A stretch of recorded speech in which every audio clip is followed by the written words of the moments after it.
Là, je vais parler des batteries. D'après moi, vous avez pas mal toutes des batteries au lithium. Il y en a-tu qui ont. Fait que tout le monde est au lithium en ce moment. Bon, excellent. C'est que les batteries au lithium, premièrement, c'est deux fois moins pesant qu'une batterie AGM. Puis il y en a encore qui ont les batteries AGM.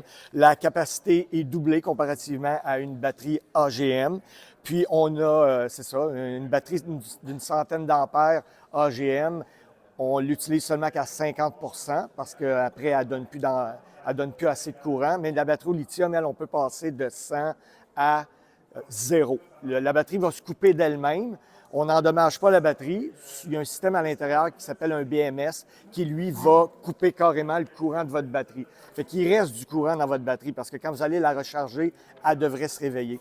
Puis de là, l'importance aussi de, avant d'hiverniser votre VR, de garder vos batteries lithium, les charger à pleine capacité. Parce que si vous êtes à 10 bien là, tout le long de l'hiver, il risque de drainer la petite partie qui se garde pour sa mémoire, puis le BMS, puis des fois, on a de la difficulté à les réveiller au printemps. Là. Oui. On se fie toujours aux autos électriques. Parce que dans l'auto électrique, c'est vrai, on ne veut jamais charger tout le temps à 100 parce qu'on dégrade. Mais dans un VR, tantôt, je vais vous parler le nombre de cycles qu'on a dans une année, puis vous allez voir, c'est comme... moi, personnellement, je trouve qu'on perd notre temps à vouloir gérer ça. Là. La batterie au lithium, elle va perdre environ 3 par mois d'énergie si elle est débranchée. Là. Fait que normalement, on laisse ça dans le VR, puis le gel n'endommagera pas la batterie. Là. Fait que non, non, non. De toute façon, les nouvelles, le Battleborn, il faut défaire tout le coffre là, pour enlever les batteries. Ça ne s'enlève pas. Là. Fait que, ouais, on enlève le gros cut-off. Puis dans le cas que vous avez les Dragonfly, là, je ne sais pas si vous avez les 100 ampères Dragonfly en dessous des marches. Bon, en dessous des marches, bien, ceux-là, nous, on suggère d'enlever le pôle négatif puis de mettre du tape électrique après parce qu'il y a des senseurs qui sont branchés dessus, les marches sont branchées dessus, fait que ça pourrait drainer pendant l'hiver malgré que le cut-off est à off. Mais les nouvelles, on met le cut-off à off.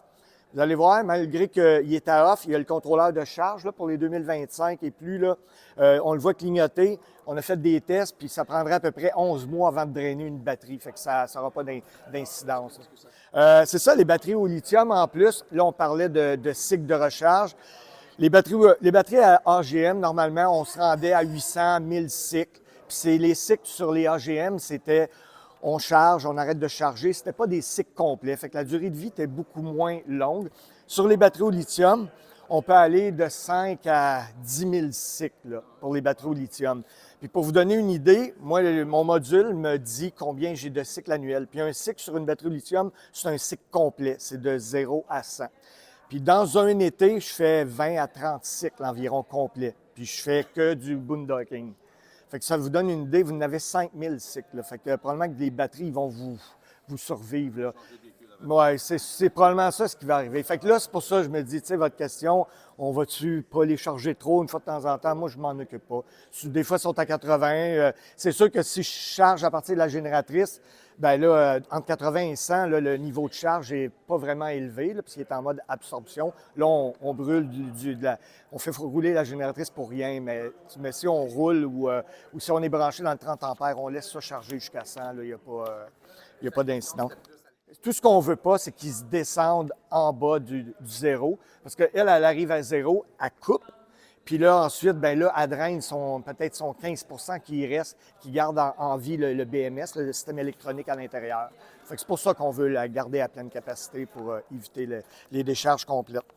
Dernière chose, au niveau des batteries, c'est sûr qu'il y a certaines batteries qui ont des shunts. On peut monitorer le voltage de nos batteries puis notre capacité.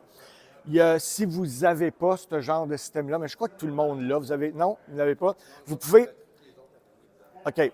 Vous pouvez rajouter un shunt, c'est un petit module qui est Bluetooth, là, Victron, c'est le plus populaire. Puis lui, il pourrait calculer la quantité que vous drainez de vos batteries. C'est comme avoir un gauge à essence, là. Fait qu'on va se coucher le soir, on regarde notre shunt, puis là, même, il va nous dire, avec ce qu'on a d'allumé en ce moment, combien il nous reste d'énergie pour passer la nuit, là. On a dessus 100 heures d'autonomie, fait que ça va vous renseigner là-dessus, là. En heure, en nombre d'ampères-heure, oui. Si vous voulez voir ce que ça a l'air, il y en a un en avant à boutique, là, puis des fois, je pense qu'il est ouvert, il n'est même pas protégé par mot de passe, ça fait on pourrait regarder, voir ce que ça a l'air, mais c'est vraiment comme un gauge à essence. Là, il va nous dire un shunt, c'est là. C'est un petit module Bluetooth. C'est ça. Ben, c'est un ampère-mètre finalement. Là, fait que, puis même au niveau de la recharge, il va nous dire il vous reste tant d'heures avant la recharge complète. Fait que c'est un super bon outil. Surtout si vous faites beaucoup de camping sauvage, du boondocking. Là, fait que, des fois, on regarde, puis là, on sait qu'il annonce deux nuits, 2 journées de pluie. Ben, il nous reste en masse d'énergie parce que le solaire ne chargera pas trop à ce moment-là. Là. Si vous désirez recevoir d'autres informations, abonnez-vous à notre chaîne YouTube. Merci et bon camping!